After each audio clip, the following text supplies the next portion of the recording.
Just that. Okay. He's the talker.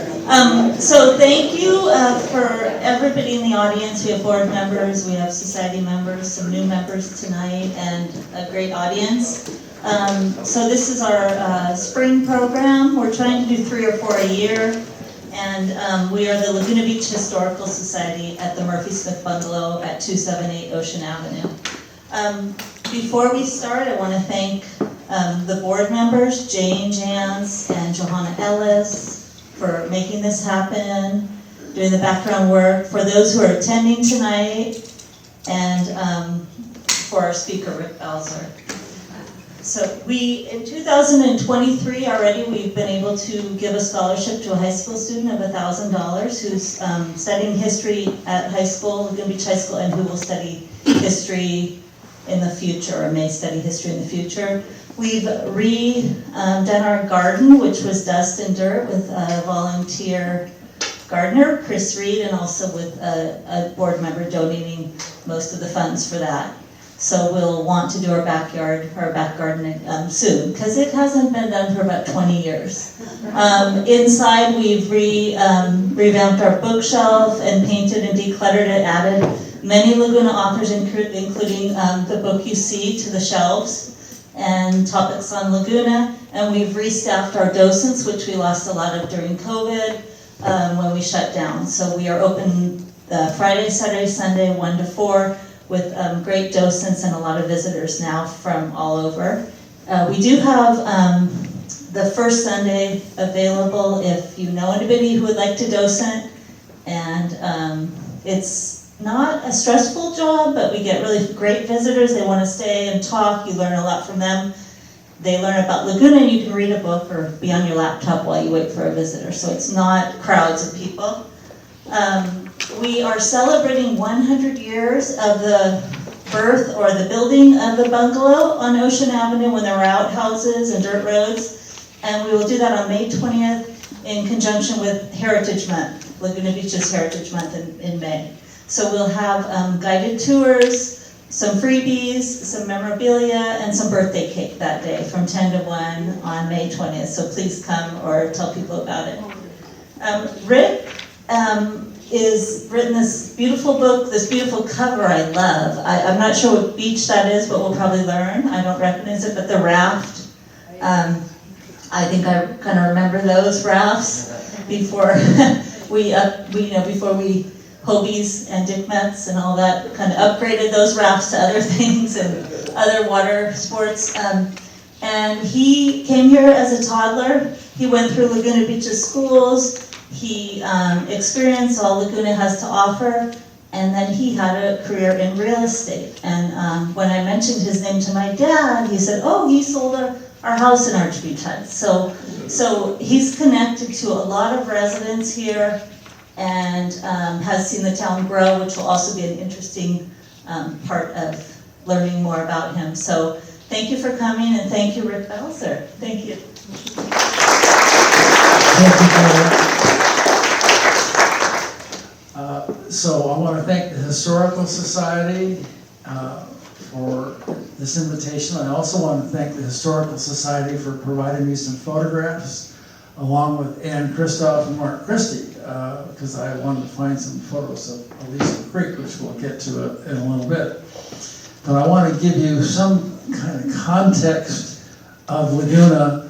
A while back, maybe 6 or 8 weeks ago, Dick Metz spoke here, and Dick was born in 1929. I'm not sure if you came, Dick, he's in the back row here, came to Laguna at that time, but I'll tell you, the population in 1930 was 1,900 people, 1,900 people. 10 years later, it was 4,400 in 1940. That's 2,500 increase, more than double. In 1950, it was 6,600, up from the 44 in 1940, and then in 1960, it was 9,200. So you can see there was an awful lot of growth that took place, especially from 1940 on through 1960. So I have some notes here, and I'm wanting to refer to them from time to time, so hopefully this conversation will flow a little bit. But I want to tell you why I wrote the book. It was socks and underwear. Socks and underwear, yep. When my daughter would ask me what I want for my birthday or for Christmas, I always said socks or underwear, and underwear. Well, she got tired of hearing that. And so she said to me one Christmas, I have the perfect gift for you, Dad. It's Storyworth. Storyworth, what's Storyworth? Well, it's an online platform, and you write a book. She's wanted me to write a book for a long time. And I've always sidestepped that. Anyway, she got this program, and the format for Storyworth is they send you one question a week. You answer the question. At the end of the year, you've got a 52-chapter book. My first question was, what was your first job? And I thought, well, that's strange. Why didn't they ask me what my first memory was? Because, I did a lot of stuff before my first job. So I did around with their platform for a long time, probably 20 hours worth. And I found it difficult to go back and edit and add things that I remembered I wanted to insert. Finally, I said to my daughter, see if you get your money back. I'll just do this on the word processor. So that's what I did, and it was a couple of years ago, and it seems hard to remember that far back, but that I started in January, and that's just about the time we were all getting our first COVID vaccination shot. So COVID was still high on everybody's mind, and we were all hiding out, more or less. So I told myself I'd spend 2 hours a day, 8 to 10, 9 to 11, and I gave myself permission to quit writing after I spent 2 hours. But many days I would do 3 or 4, because I was kind of on a roll. Anyway, how we get to Laguna? Can you give me the next picture? We got to Laguna because of these two folks. That's my grandparents. And I remember going to their house in Alameda as a kid, maybe 3 years old. My dad died when I was 4, and but unbeknownst to me, my grandparents had moved to Laguna and opened a shoe store, Leroy's Shoes. And of course, my mom, being a single mother with 2 stunning-nosed little kids, moved to Laguna to be close to her parents. So that's how we moved here in 1949. The first house we moved to was in South Laguna up 5th Avenue. Now at that time, Scenic Drive didn't go through, but we were on the corner of Scenic and 5th. There was a canyon, a big canyon where the hospital is, and a little canyon going from 5th to 4th, so the street couldn't go through down that big dip. Eventually it did. Anyway, the big canyon was a great playground. The problem is the kids on the south side of the canyon, the Parlett brothers, Dave Salvator, Ross St. Clair, they patrolled that canyon. And if they caught you down there, you were going to get bombarded with rocks. So, and I think there's only one other kid that lived, up 5th Avenue. So, we couldn't compete. We threw back, but we couldn't compete. Anyway, my mom moved us to Woods Cove. She bought a house on Santa Cruz. So Let's go to that slide if we can. So this is a house in Woods Cove that she moved us to. Rumor has it used to be a church and it was moved to this site, but it's at the top of Flora Street in Santa Cruz. The house doesn't exist anymore. It was purchased and demolished, and a new house was built by Greg Abel, kind of a Monterey style. But the delightful thing about this house, let's go to the next one, is it had, yard to play in, but more than that, let's go to the next one. Do you see all those trees in the background? That was property owned by Harold and Gertrude Wire. And they had a couple of boys that were maybe 6, 8, 10 years ahead of me in school, I'm not sure. But that's my swing set. But those are the eucalyptus trees that surrounded this grove. Let's go to the next slide. But on our property, there was a kind of a big bush tree, and I built a 5-story fort, and so I'm at the top of the fort, and my mom's standing on the grass. So you couldn't have a better playground. And instead of having no friends in this neighborhood, I had about half a dozen that were all in my same grade, within about a 4-block radius. So it was a good spot to have friends and a great spot to have adventures. Let's go next. This is the view from the yard. Next. So this is Agate Street. This is the other side of that grove, and that's the proverbial house in the woods at the top left of the street. That's what you can see of the Wires house. Now, the houses on the right side of this picture were not there when I was a kid. They were built upon, I think, 30 by 100-foot lots. There's 2 houses there. Go ahead next. So this picture is taken to give you some scale. I want you to look at the tree that's in front of the white SUV to see how high it is and how tall it is. Because we're going to go to the next picture. And that's the tree where I had a tree house up where the tree forks. That's probably 35 feet in the air. And I nailed slats to the tree trunk and climbed the tree and then hoisted some 2x4s up and nailed them to the different branches and make a platform and build a tree house. So, fearless, right? 12. I look at it now and I go, wow. Scares me. Let's go next. Still a great playground for kids. You can see this is taken last week.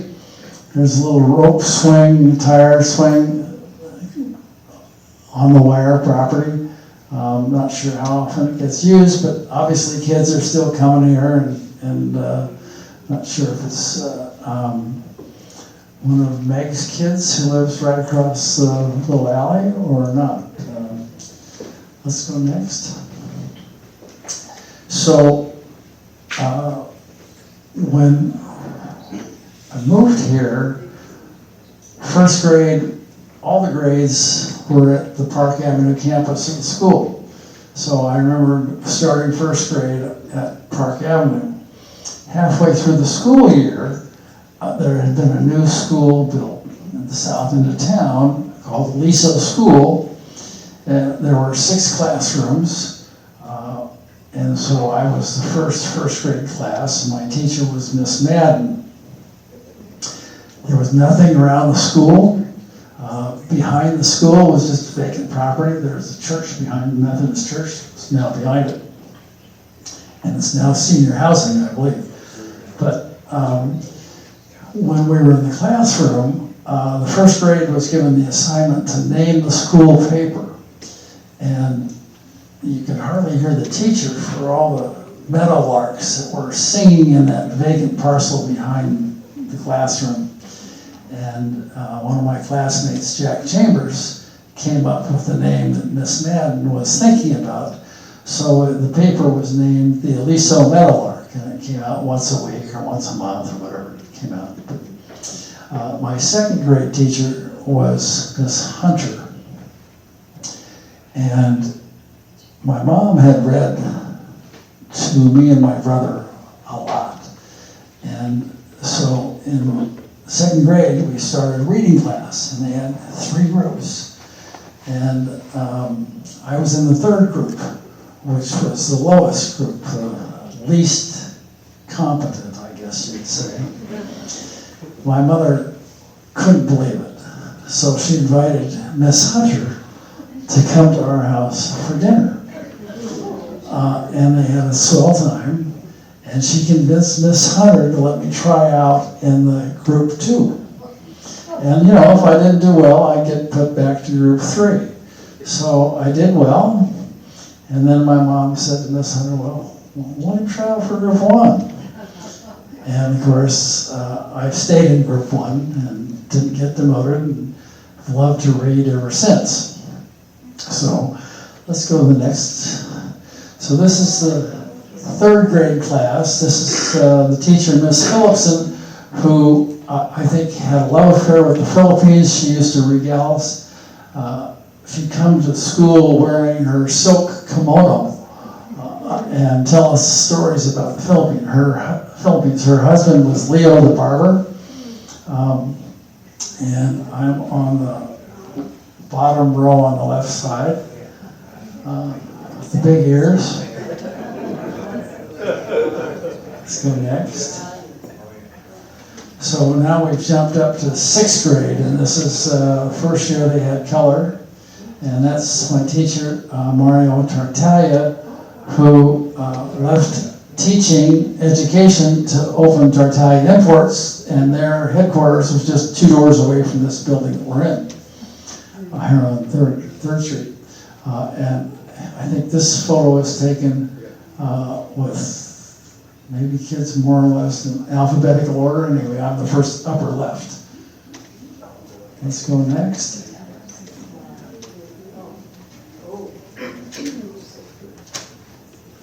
So, back in 1950s,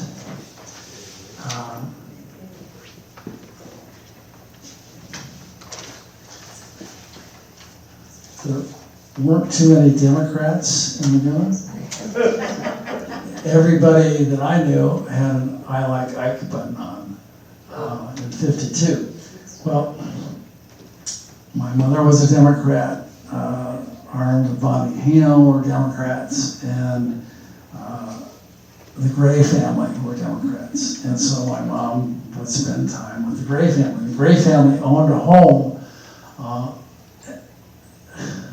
just on the south side, first house south of the Montage property. I used to say first house south of the Treasure Island Trailer Park. But the park's long gone. Now the hotel's there.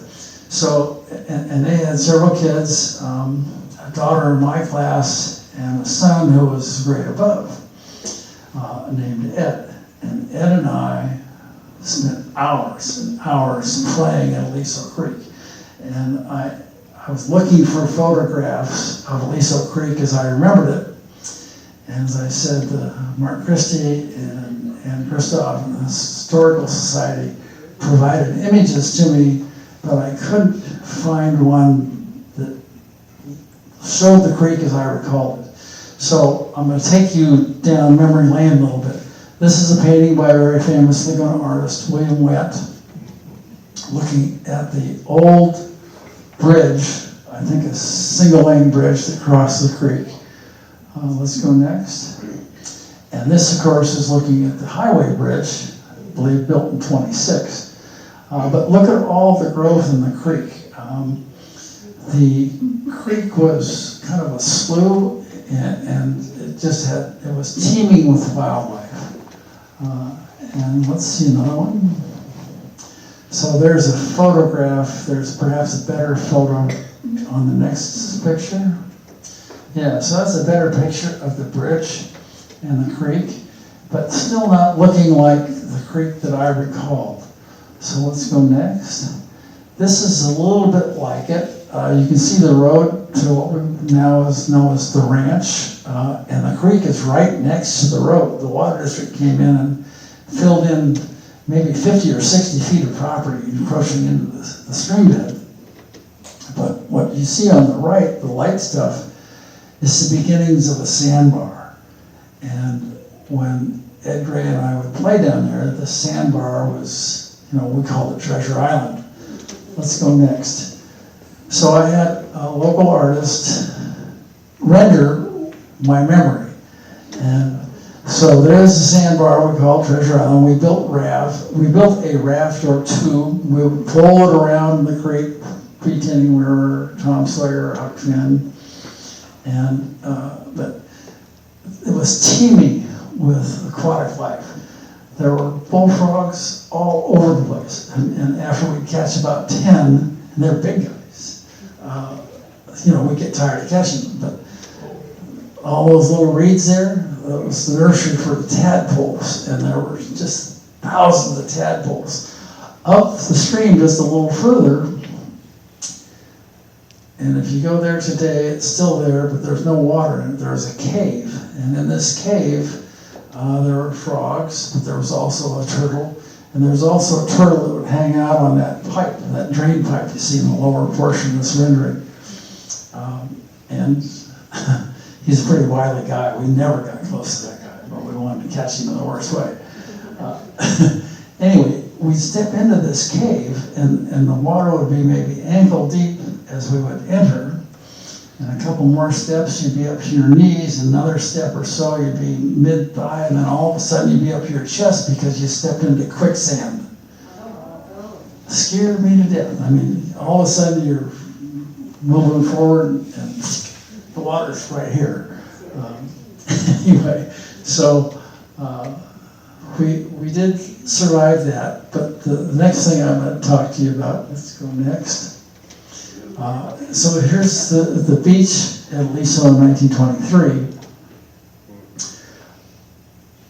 And next. And then this is probably in the early 50s, I guess. But that trailer park, there was one night that I recall walking down there when there was a king tide and high surf, and that trailer park was under about 8 or 10 inches of water. When the water went away, there was 4 or 5 inches worth of sand everywhere, including maybe a foot of sand in the swimming pool that you can't see in the picture. But another factor here is I want you to look at the bluff Camel Point at the south end of the beach. About this time, the water district decided to provide sewers for South Laguna. And to do that, they drilled a tunnel. The tunnel's still there today, they're working on it right now, all the way from Aliso Beach to Three Arch Bay. And the construction yard for this tunnel was just this side of Camel Point. And of course, Ed Gray and I climbed the fence. Now, let's see what's going on in the construction yard. There has to be something interesting. Well, we found a box, plywood box, that's maybe, 6 feet long and 4 feet high, and 4 feet wide. Anyway, and it was locked, but we could lift the corner of the plywood lid, and I could slip my little hand inside, and I felt around, and I felt some round things, and I pulled out maybe 3 sticks of dynamite. I'm lucky to be here. So we took that dynamite down to his house, and so our whole understanding of dynamite was what we saw in cartoons on Saturday morning at the show, right? And so we stood up on the cliff and threw it off the cliff, held our ears, waited for it to go boom, nothing. So we left it there, and he went and got his .22, and we shot it. Nothing, no boom. So now we're getting a little frustrated. So we go down, we build a bonfire. And we go running by and toss it in and keep running, hold our ears, waiting for the boom. No boom. Finally, we peeled one open, and it just looked like sand, wet sand. You know, the wet was probably the nitroglycerin, but I don't know what the granules were that looked like sand, but obviously some chemical that would go boom if you set it off the right way. So anyway, that was a lucky escape. We also teased ourselves, you know, the pedestrian bridge in Aliso they're working on right now. Well, it didn't have the chain link fence up above the handrail in our day, and the handrail was maybe 8-10 inches wide, and so we would climb up on the handrail and walk across the bridge as the cars would go zooming under the highway, and I'm sure those folks were wondering what we were doing, and we thought nothing of it. Anyway, so about this time my mom was a Cub Scout leader, and she would entertain the pack very creatively. She would do ceramics with us, or I recall she got bows and raw material for bows and arrows, and we had to sand the bows down and make the arrows and put feathers on the arrows and put points on the arrows and string the bow, and they were probably 25 pounds. Anyway, I got had a lot of fun with that, shooting arrows into the trees in the back of my house. So, and it was about that time, I think, that, or maybe a little before that, but you could go to the beach and walk to town along the beach, hoping to find some empty pop bottles. And when you found enough pop bottles, like 5 of them, or 2 if you found quart bottles, you could go to the show, because the show at that time was 9 cents. It soon went to 25, and it was too difficult to find that many pop bottles.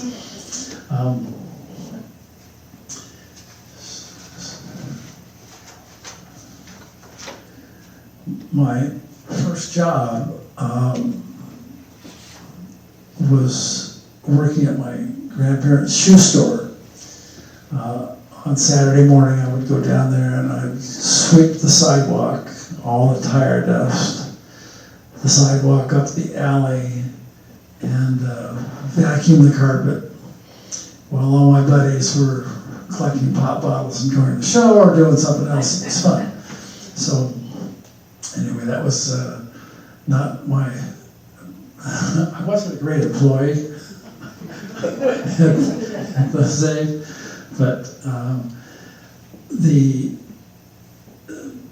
stores and shops that I recall in downtown at that time, right across the alley was a market called Food Bay. And on Forest Avenue, there was Forest Avenue Market, but there was also a Safeway and an A&P. Well, the Food Bay burned down, and it was never rebuilt. And the A&P and the Safeway left, but Class Appliance, Class Electric and Strachan Appliance, I think, went in where Safeway is. And there's, of course, Trotter's Bakery, and up Forest Avenue was Living a Lumber Company. And over on Ocean Avenue, you had the Marine Room at Laguna Federal Savings.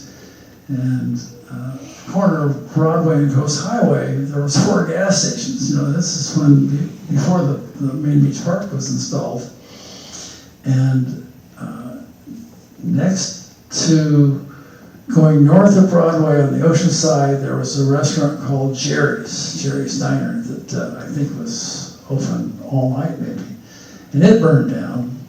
And I think next to Jerry's was the Boys Club, and next to the Boys Club was the Gaslight Broiler. And going south, you had Benton's, and you had Bill Thomas Cameras, and you had the bowling alley, and you had Wally's Barber Shop, and the bakery, and then Dick's Spirits Restaurant, but I don't know what the name of it was by that time, Dick, and Francis Dress Shop. Then El Paseo went through, and you could, if you saw a red light coming up, going south on Gonzaga, saw a red light coming up at Forest, you'd duck down El Paseo. By the time you'd come up Laguna Avenue, you'd still have a green light, and you'd avoid the red lights that way. So, moving on to my junior high year. Let's not go there yet. In junior high, I mentioned I like to read, and this other guy, Mickey Herbert, who turned out to be our class valedictorian, and I had a little reading contest. He came in first. He read 31 books in a semester, and I read 30. So, but I could read one in the night and in the morning. I would wake up at 3 or 4 in the morning to finish the book that I started the night before. But he still won. Anyway, my other junior high memory, 2 of them actually, is my 8th grade teacher was Mr. Buxton, and or one of them, and he was a big tall guy, maybe 6'3" or 4", slim, but his sport coat hung like a tent, and so several of us had squirt guns, and we'd hide them in the desk. And when he had his back turned, we'd get the squirt gun out and go and squirt each other. So one day he walked down my aisle to the back of the room, and as he came back by me, I got my squirt gun out, and I was going to show off to my buddies, like, to shoot the back of his coat. He'd never feel it, never know, right? But I'd be a hero to the class, right? Well, I don't know what was wrong with my but I hit him right in the back of the head. So I was invited to stay after class, can you imagine? And he suggested I write a 5,000-word composition, which I had no idea how many words 5,000 was until I started writing this book. I never did get the full 5,000. I did maybe 2,000, and he let me off the hook.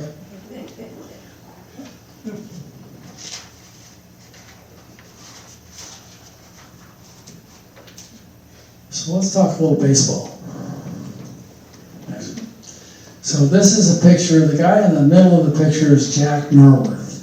Now Jack is pretty famous. He's a Laguna resident. He wrote "Take Me Out to the Ball Game." And these are all my buddies, and I'm the one second on the left, playing for the Elks. And he would lead the parade up or down Park Avenue, I forget which, every season that the Little League started. Let's do next. So this is my first year on the Elks. I'm middle row, far left. And next. And this is a little later, I'm in the back row, second from the left. And after Little League, I played Babe Ruth League. So let's go next. And wouldn't you know it, the team I played for was the Realtors. I had no idea what a Realtor was, but we had a great team. And I think we went to the playoffs, but I can't recall. So let's go next. In 8th grade, this may be jumping back and forth a little bit, but there was the women's club had just opened in like 1950 or 51 on St. Anne's in Glen Eyrie, and they had a dance class. We learned foxtrot and the samba and the tango and all those things that I couldn't do now. But my mom, was pretty good with needle and thread, made that sport coat, made those slacks. So not only is she a very brave lady, she, for so many other reasons, she's pretty good with that.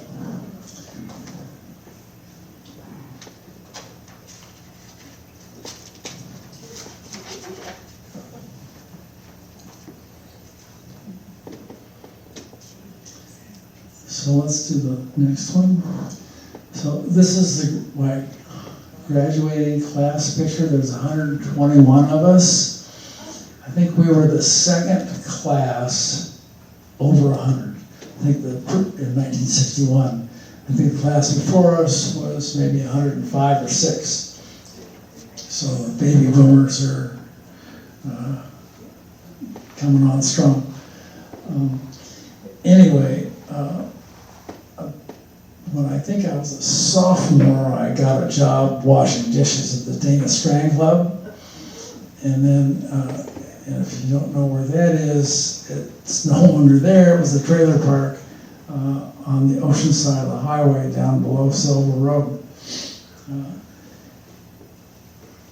After that, I got a job as a box boy at what was then the Alpha Beta, which is now the CVS Pharmacy building on the Gilson Shopping Center, South Laguna.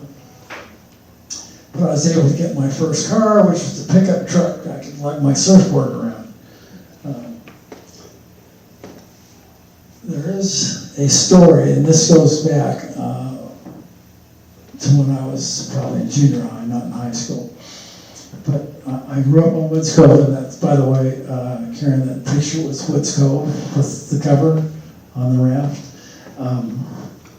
And we kind of graduated from Woods Cove, went next door to Arch Beach.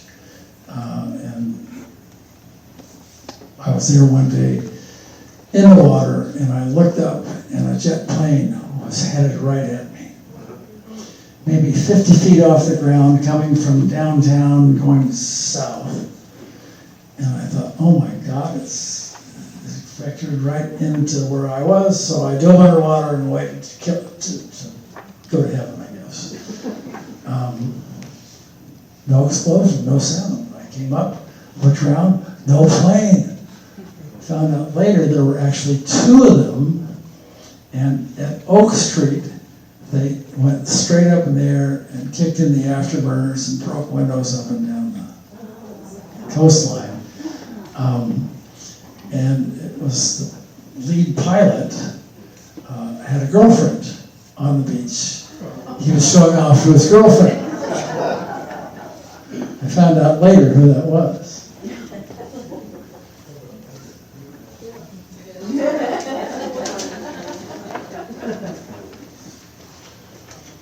Let's do next. So in high school, so many of us surfed and beyond high school. This is at Dana Point and next. And Brook Street, these were taken by Bud Brown, who was a pretty well-known surfing photographer at that time. He was known for his surfing movies, but he did take still pictures as well, and would sell them to people who wanted to have some memento, which I'm glad I bought them. So in high school, we had, our entertainment was the ocean or the hills. And a bunch of us got into wildlife, and 2 of my friends actually had bobcats that they had caught and raised at home, and several of us had red-tailed hawks or horned owls. I had an aviary with a couple, 3 red tails and a horned owl. After the bird segment, another guy and I caught a rattlesnake. And so I decided to make a terrarium for the snakes, because I actually wound up with more than one. And my mother was pretty understanding. This darn thing was maybe 6 feet long and 2 feet high and maybe 3 feet deep. And it was in the living room. And I had little glass panels in it that you could slide the glass out. And I had a snake stick that I could, put a loop around the snake's neck and drag him out of the terrarium. And I'd put him down on the floor and I'd take him for a walk. Now, the rattlesnakes don't want anything to do with you. And so if you, and you know how far they can strike, so you stay out of that range. But if you walk toward them, they're going to back up. So I would take him for a walk just by walking in a circle around him, and he'd be backing up all the time. And so my mom was sitting on the sofa reading her book, and she, without missing a word on the book, just lifted her feet up, stretched out on the sofa and said, "Will you put that damn thing back in the cage?" I figured all moms were like that. Right? Pretty special woman.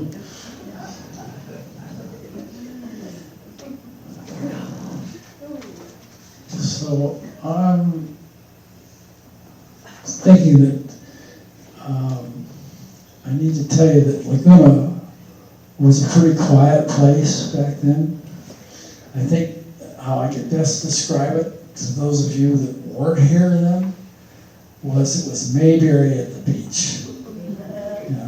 We didn't have Barney Fife, but we had several Andy Griffiths on the police force that were pretty understanding when kids got out of line.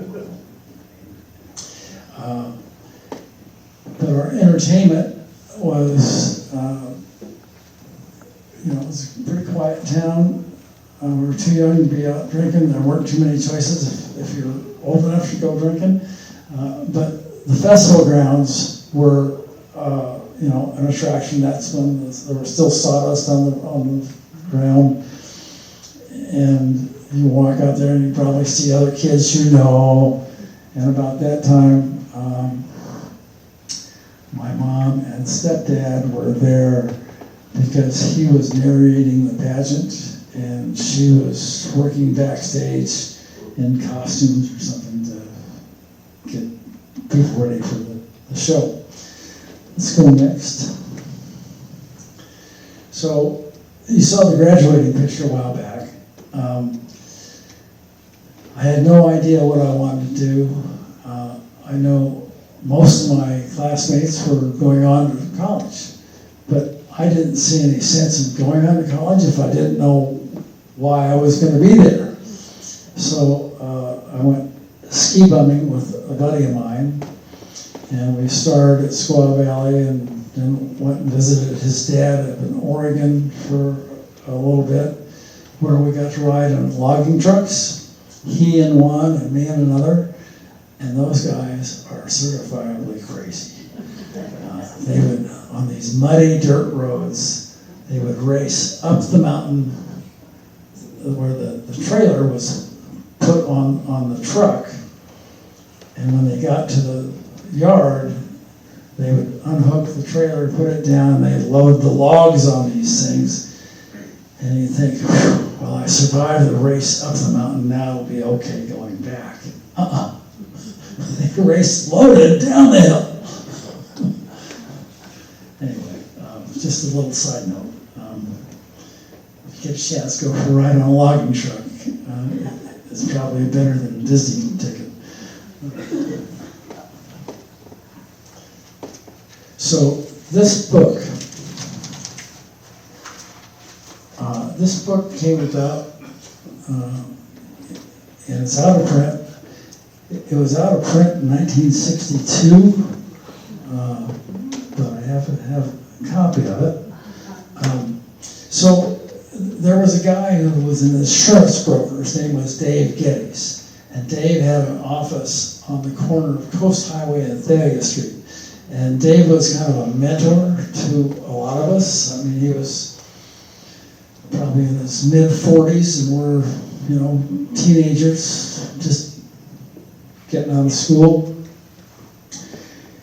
And I was talking to Dave one day and telling him I had no idea what I wanted to do. He said, well, why don't you read this book? He had a copy.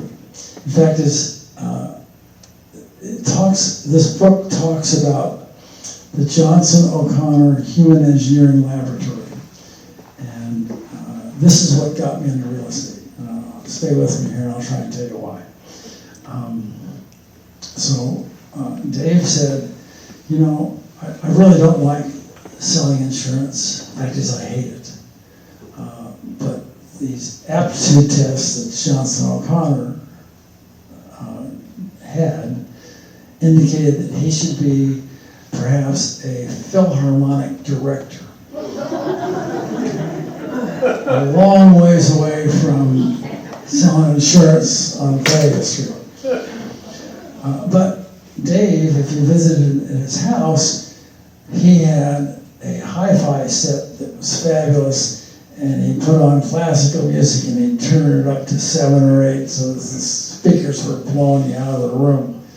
And he'd purr like a cat. That was his thing.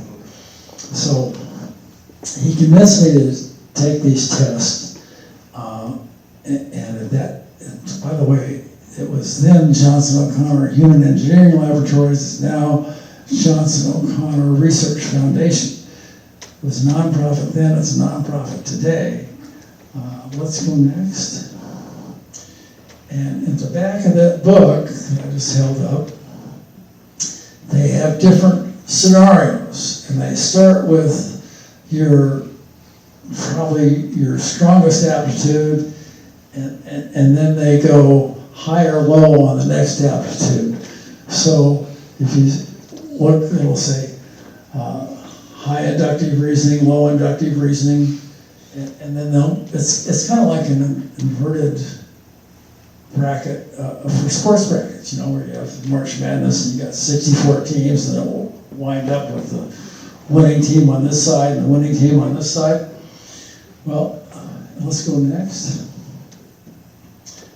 I took these tests, and I was analyzed as being extremely objective.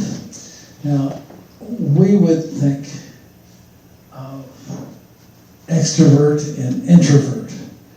Their words are objective and subjective. Let's go next. This is my actual score sample. And I still have it 70 years, 65 years later, because it's so valuable to me. But, it wasn't a true or false test. It wasn't multiple choice.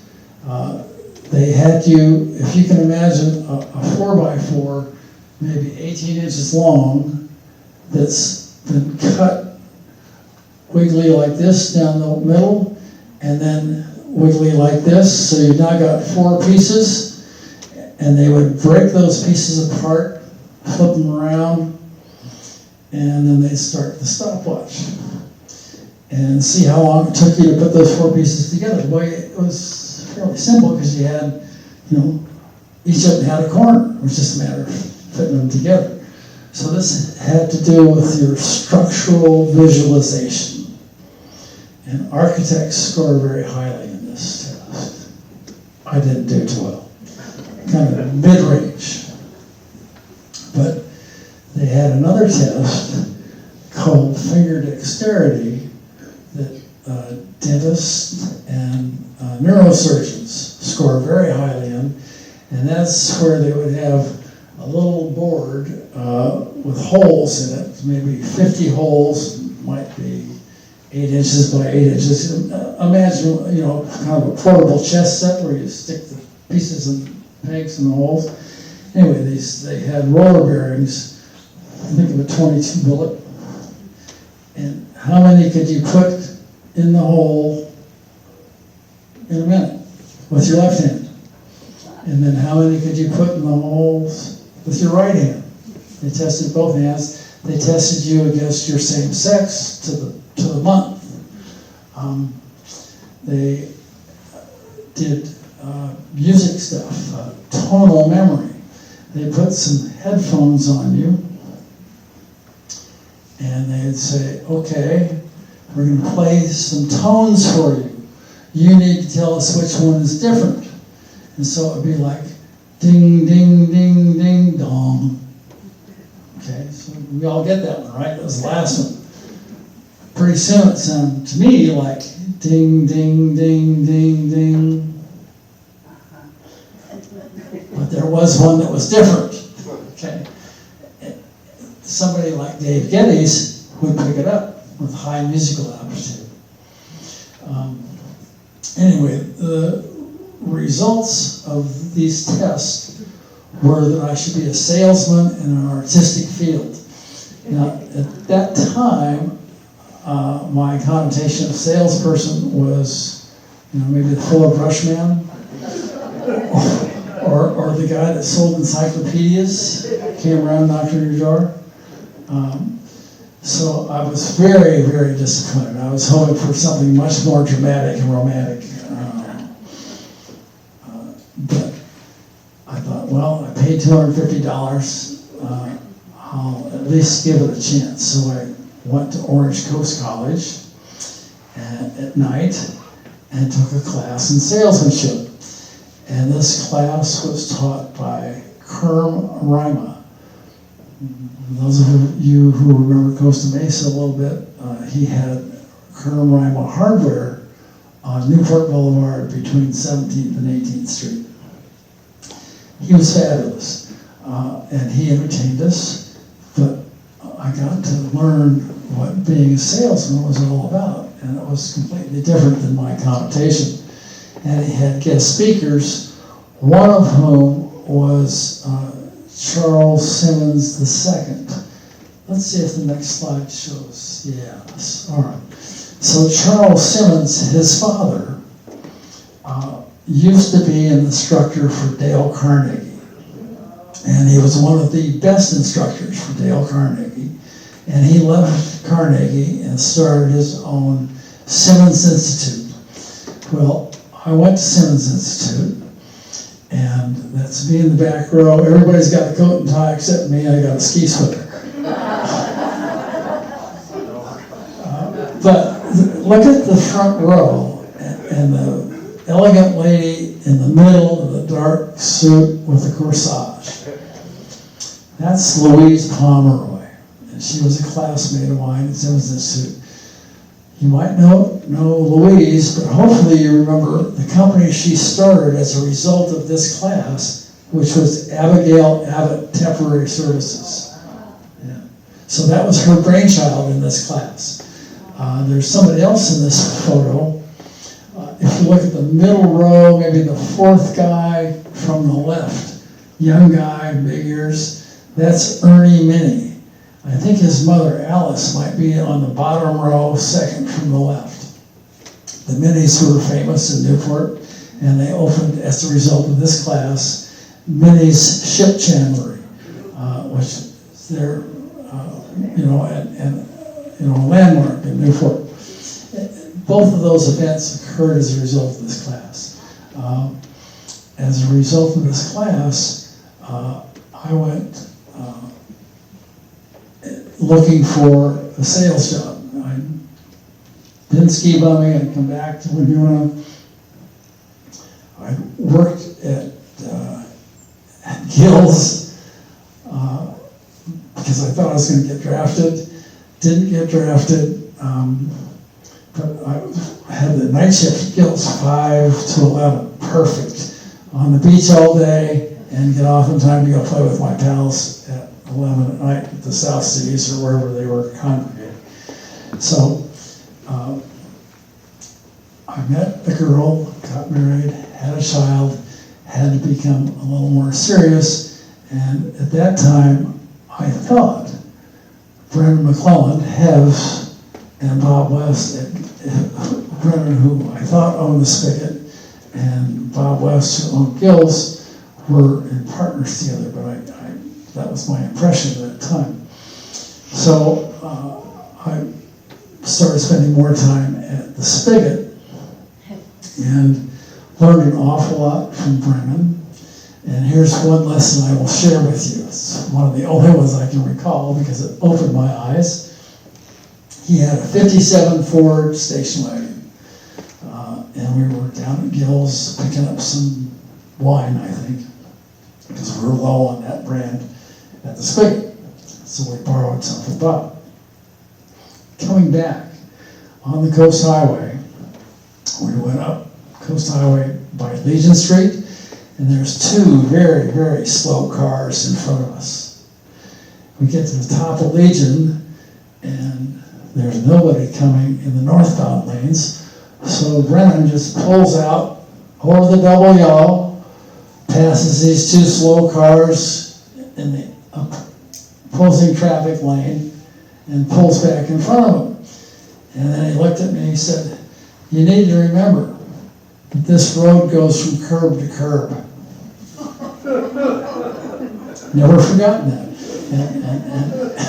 And there was an ad on TV some years ago that talked about some girl staying within the yellow lines or whatever, or not stepping over the yellow lines. Well, I think of Brendan, remember I saw that ad.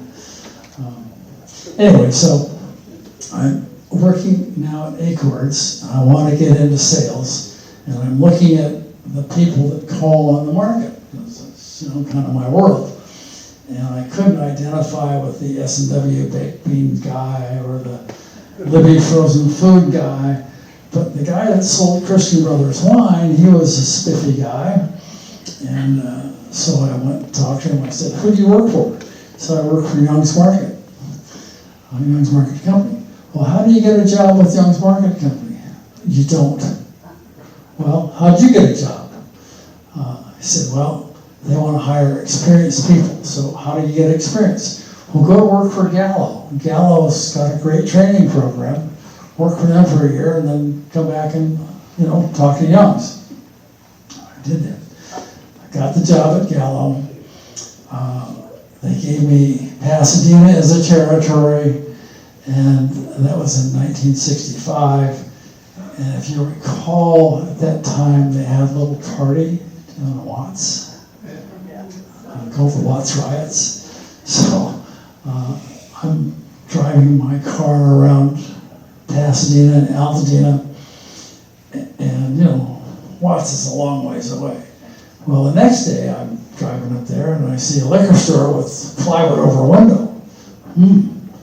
And so I had a stop that was on Fair Oaks, which is in the middle of a black neighborhood. Two white guys own this liquor store. And so as I'm driving up to the store, I see everybody in the neighborhood is not working, they're home. And they're drinking my product sitting on the porch. I drive right by them.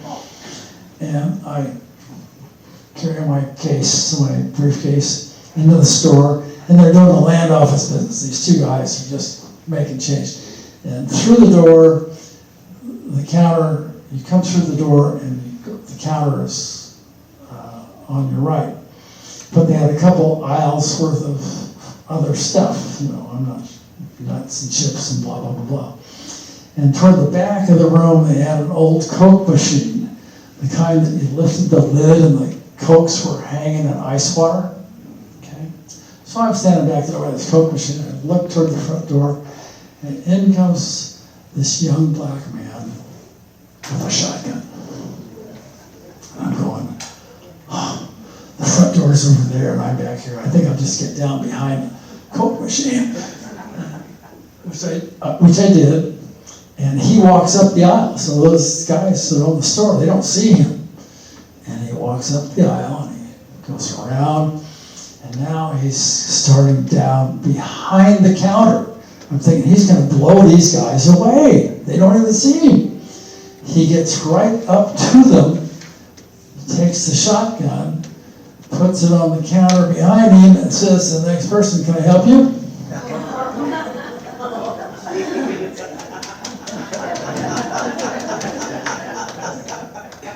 I said I'd come back later. So I left. But part of my gap tale of experience was there's a store on Colorado Boulevard called Heinz Grocery Company. And behind the counter, I walked in the first time, and I met the guy who was in charge of the beverage department. His name was Denny Caldwell. And Denny was a state wine judge. And he tells me, he says, I don't know what you're doing here. I don't buy any of your stuff. Well, my little book here says you do. Oh yeah, I got one little lady who insists that I carry a white ripple. That's the only thing of yours I'm going to carry. Why is that? Because you're selling dead wine. What do you mean dead wine? Well, it's got a screw cap on it. All my wine has a cork in it because it's a living, breathing thing, and the cork allows it to breathe. Anyway, I would still call him every couple of weeks, and every now and then he'd buy a case of white ripple. But we got to be kind of friendly. And he said, you want to learn about wine? I do a wine tasting for the Jet Propulsion Laboratory a couple times a year. You think you can pour the wine and keep your mouth shut if I invite you to be my assistant? But you can hear me talk and maybe you can taste a little of it. So I said yes, and as I recall, he helped me buy a case of wine that I was living with Donna Crevier at the time, and I brought it home, and we had the best of this and the best of that. But Denny comes back into play here when I was at the Spigot, and Brennan was wanting to make me the manager of the Spigot.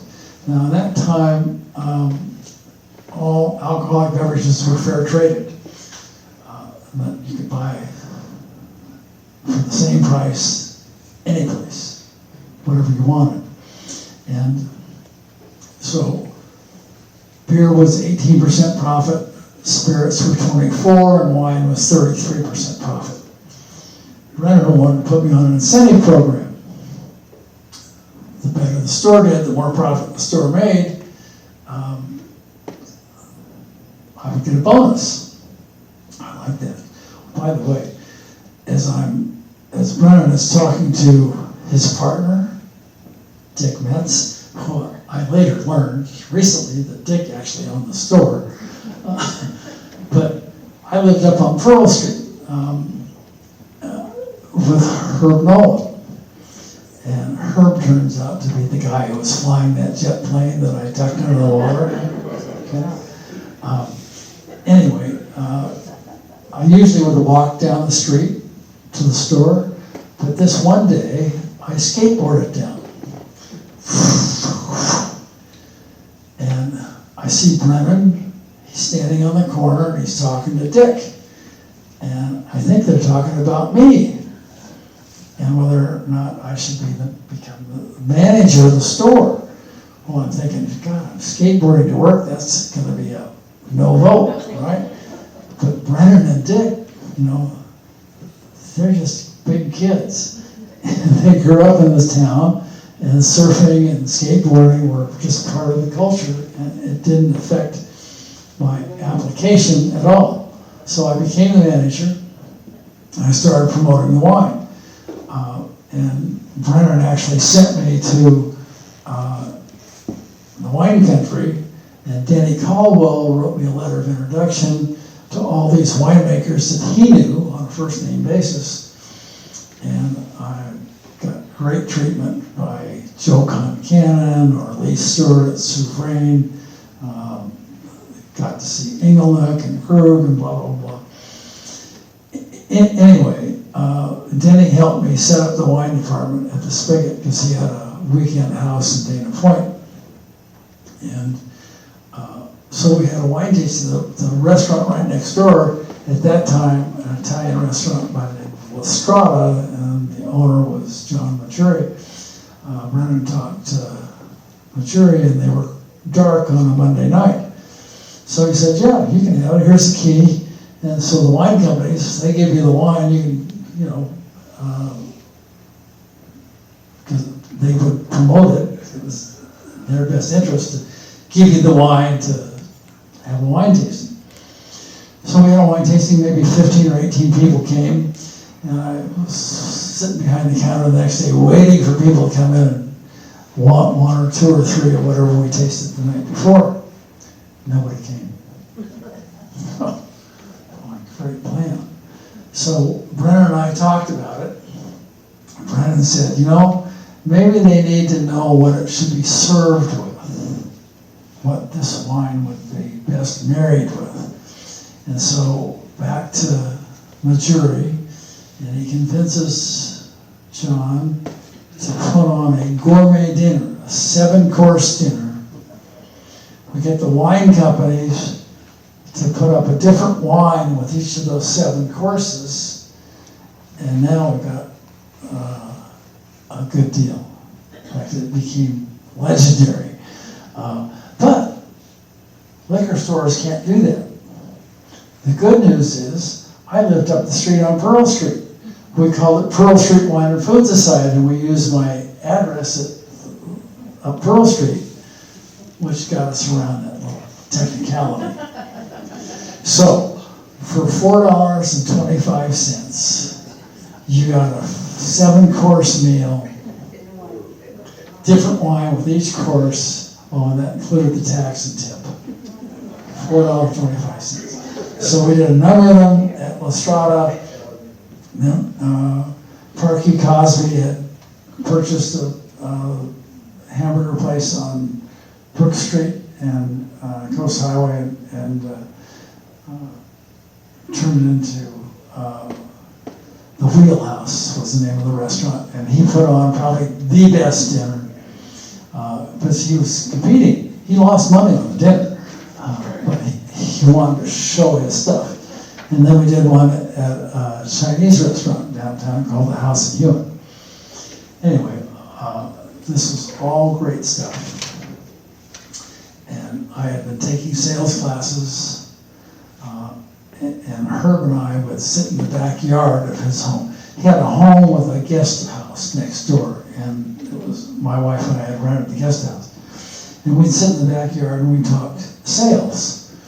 And so there came a time when he said, if you ever want a very rewarding career, I'll make a place in my office for you. It was a one-man office. And he had people approaching him all the time who wanted to join him, and he said, no, but he offered me this. And so I got my license in September of '67, and I started with him January 1st, '68, made my first sale a few weeks later. And the aptitude test I was talking to you about? It was like swimming downstream. It was just so natural for me. Although, I had been educated a little bit, and there are techniques. I'll share with you a book I read. It's called Selling Dangerously. Such as you pull in the gas station, and the attendant says, "Shall I fill it up or slop it over?" Well, no, fill it up. So, and the other one is when the sale is lost. I never used these techniques, by the way, I want to assure you. The sale is lost, you say, well, you probably couldn't afford it anyway. That would get them talking. And the whole point was to get them to talk, to re-engage. Anyway, I've wasted a little of our time talking about what got me into the real estate business. Let's go to the next one. So after 4 years with Nolan, I went to Lingo, and we opened an office in the building on the corner of Oak Street that I owned. And this is an ad, and the ad was, got a real estate question? Call us. We'll get right on top of it. Next. So this is 1973. That's the guy I worked for, Tom Lingo in the middle. Good friend Milton Naylor, who won, I think, the top dollar volume that year. The award that I'm most proud of here is the plaque. It's Realtor of the Year. And then I think the cup is for most number of sales. You go to the next. And there's some other awards that were handed out different times. And go next. So while in the real estate business, I had acquired some property with partners on Glenary Street. Laguna Federal wanted to tear down 2 buildings on Broadway, the Casa de Montego and the Barbara Weber Studio. You're looking at what was the Barbara Weber Studio. We tore down 2 old shacks on Glenary Street and put a foundation in the ground. I found out the building was too tall to get under the power line, main power lines on St. Anne's and Coast Highway. We had a choice, tear off the roof or remove the lower floor. We removed the lower floor. And yeah, you keep going. Keep going. So they do all these moves at night. Go ahead. And so this is what it looked like sitting on the site where it is today at 1166 Glenary. And next. And next. So that's what it looked like when we got done with it. By the way, we had to build a second wall inside because we had a 2x4 wall and it had to be a 2x6 wall. So we had to build 2 2x4 walls downstairs. Next. And Lingo was the first tenant because they had purchased that building that you saw sitting on the roof, and they were designing a new office, and had to go under construction. And the building they built is still there. Dornan sign is in front of it today, but Lingo needed a place to work, and so they rented it downstairs as our first tenant. And next. And now it's Dr. DiGiovanni's office. He's an orthodontist. Dr. DG, as he's known. So you go next. After 7 years with Lingo, a couple of us decided we could do it our way a little better. So we opened the Chateau Company. This is our opening party in that building.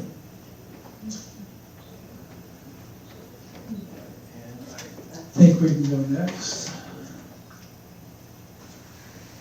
It's another project I did. This is 9 units on the hillside at the end of Wesley Drive, the old derelict apartments. And I remodeled them and converted them to condos, and then developed 11 units on the lot next door. You can go next. So that's the finished condominium and the new condominiums on the right. And next. So some sporting activities, little motocross racing. Next. This is a couple of the audience members and me doing some skydiving, and the guy doing the backflip is Mike Farley, and he got the instructor a little miffed at his shenanigans. We're lucky they let us go jump. Next. Night dive at San Clemente Island. Next.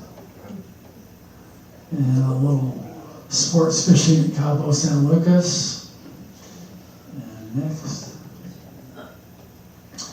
So here's my mom and my stepdad. She was his biggest fan and supporter. So he was the producer, he was the voice of the pageant, but he was a Broadway actor. He lived in Laguna, friends with Betty Davis, etc. And he was the producer director of the Playhouse on Ocean Avenue. When the new Playhouse was built, the Molten Theater, he wasn't invited to come and be the producer director. he had some sharp corners, and he didn't suffer any fools, and they just wanted to leave him behind. Well, it wasn't too long before the Molten Playhouse was so far in the red it looked like it was going to go under. And they asked Hap if he would come back and be the producer-director. He said okay, and he came in and he produced a bunch of Neil Simon comedies because he knew people liked to laugh. And my mom started the First Nighters, so she was a great support to him. Next. And so the picture that you started with is the same one you're seeing now. My grandparents celebrated their 60th anniversary. They sold the shoe store, by the way, to Axe Lines, who moved it to Forest Avenue, and now their old space is occupied by Toes on the Nose. Next. So I did work with the JCs early on. Jim Dealey recruited me as a JC to speak on behalf of the Greenbelt, which I did at the high school and the Chamber of Commerce. I was received much better at the high school than at the Chamber of Commerce. People at that time thought Dilly was a kook, and what's he doing trying to surround this place with Greenbelt? Anyway, so I've been on the Boys and Girls Club board, Board of Realtors board 3 times, Community Foundation board, Laguna Art Museum board. I was on the Parking Transportation Committee, and I was instrumental in securing the Act 5 lot for the city when I was on the Parking Transportation Committee. I also helped the school district sell surplus property up on top of the world. The school district tried to sell it, and the city, being known as a no-growth city, they couldn't get anybody to come in willing to buy the raw property and try and process it through the city because they were a greedy developer. So I spoke to the business manager, Clyde Lovelady, and said, Clyde, why don't you put a tentative track map on this property? Why doesn't the school district put a tentative map on this property? They can't accuse you of being a greedy developer. Once they put it, and they did, they put a tentative map on it, and once they did, it sold. So, anyway, this is a picture of several of us at the McGilvery House on the ocean front. The lady on the right side is named Surrey, and she was instrumental in getting us to contribute some money to provide scholarships for kids in Thailand. This last year, we raised $40,000, and we sponsored 40 kids for a year. Their room and board, that's $1,000 a kid for a year for room and board, and their education. You can go to the last one now. And this is some of those kids doing their studies. So I did bring extra books tonight, and they're only available at Laguna Beach Books, Jane's bookstore, and the price in the book is $28.95. If you bought it at Jane's store, you're going to spend a little over $30 for the book. And by the way, the books cost me over $100 a piece, so this is not a big money-making proposition for this guy. Anyway, so I've given 25 books to the Historical Society, and you can get a book tonight. My suggestion is you make a donation to the Historical Society. It's a tax write-off. And $30 or more, you can go, $100, a couple hundred, whatever you want to donate. But the suggested minimum will be $30, and I'll be around if you want me to sign it. So thanks so much for coming.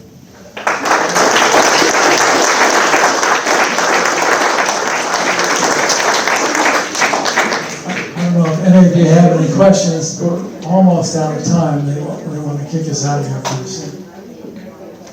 How about if we, in lieu of questions, since we're running a little bit long tonight, we just keep this open. If you guys want to stand around and talk a little bit, come on over. We'll do a discussion together. We'll be over here. Karen and I will come over and do the book section if you'd like to purchase a book, join the Historical Society, maybe both. And we'll end it here and have a nice discussion continuing face to face. If you'd like to come up and talk, let's do that. Thank you so much. Thanks for coming.